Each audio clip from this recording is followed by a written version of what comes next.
Numbers की बात कर लेते हैं। कल आएंगे हिंडाल्को और कमिंस के नंबर्स और दोनों एफ&ओ के स्टॉक्स और काफ़ी बड़ा मूव दोनों में आता है। हिंडाल्को तो ऑफकोर्स इंडेक्स कंपनी भी है।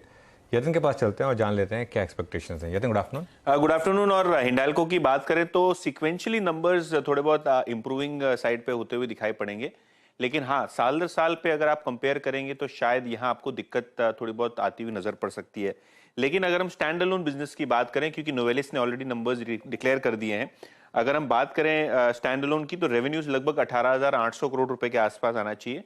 बिल्कुल ही फ्लैट सा परफॉर्मेंस आपको आता हुआ दिखाई पड़ सकता है जहां तक कि हिंडाल्को का सवाल है।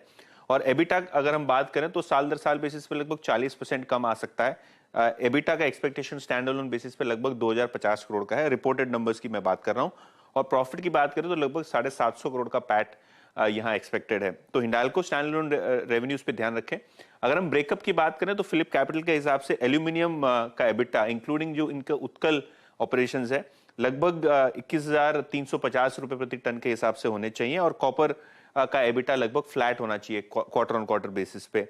अगर हम सिक्वेंशियल बेसिस पे बात करें तो इंप्रूवमेंट होगी, क्योंकि एल्यूमिनियम के दाम लगभग 3% बढ़े हैं quarter on quarter.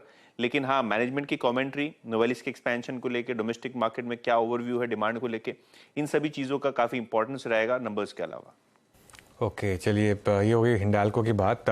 Manas, technically कोई व्यू हिंडाल्को पर? देखिए, हिंडाल्को में लोअर लेवल पे बाइंग इंटरेस्ट जरूर देखने को मिला है, लेकिन अनुज जी अभी भी कंफर्मेशन का इंतजार करेंगे। आई थिंक जब तक ये 415 के ऊपर ना निकले तब तक एग्रेसिव होकर लॉन्ग पोजीशन नहीं बनानी है। लेकिन अगर आपके पास लॉन्ग पोजीशन है तो 399 के स्टॉप लॉस से आप हिंडाल्को में बने रह सकते हैं। ओके, चलिए, फिर ये बात हो गई हिंडाल्को की। यतिन, कमिंस में क्या व्यू? देखिए, कमिंस के नंबर्स ठीक ही ठाक रहने चाहिए। अगर हम बात करें कमिंस की तो स्पेसिफिकली यहाँ देखें तो इंप्रूवमेंट आपको दिखाई पड़ेगी। जहां तक कि रेवेन्यूज और प्रॉफिट्स का सवाल है, शार्प इंप्रूवमेंट आपको दिखाई पड़ेगी साल दर साल बेसिस पे। कि कंपनी जो है जनरेटर, डीजल जनरेटर्स, जेनसेट्स में है, तो कहीं ना कहीं डिमांड काफी अच्छी दिखाई पड़ रही है। रेवेन्यूज में जैसे कि मैंने कहा 20% का जंप। और अगर हम प्रॉफिटेबिलिटी की बात करें तो प्रॉफिट लगभग 37% से बढ़ेगा। अगर हम मार्जिन्स की बात करें तो यहाँ भी आपको अच्छा खासा इंप्रूवमेंट दिखना चाहिए साल दर साल बेसिस पे। और अगर हम एबिटा की बात करें सिर्फ, तो 43% का जंप।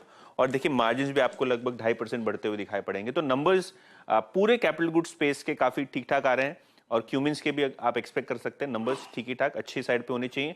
ऑब्वियसली मैनेजमेंट की कमेंट्री जो है बिजनेस को लेके, डीजल जेनसेट की डिमांड को लेके, इंडस्ट्रियल डिमांड को लेके, और ओवरऑल ऑर्डर बुक कैसे शेप अप हो रही है, इसको लेके काफी इंपॉर्टेंट रहेगा। क्योंकि जनरली कैप गुड्स एक्सपेक्टेड तो है नंबर्स अच्छे रहेंगे, लेकिन अगर कमेंट्री भी ठीक ठाक रही तो स्टॉक में भी मोमेंटम बन सकता है। जी हाँ, और कमिंस को एक दो चीज़ों ने और फेवर किया है। 1683 पे याद रखिएगा, ये अपनी करियर की हाईएस्ट ट्रेजेक्ट्री में ट्रेड कर रहा है। आज का भी सुबह का इंट्राडे हाई जो है उसकी करियर की हाईएस्ट ट्रेजेक्ट्री है, मतलब नॉट एग्जैक्ट डे हाई और ऑल टाइम हाई।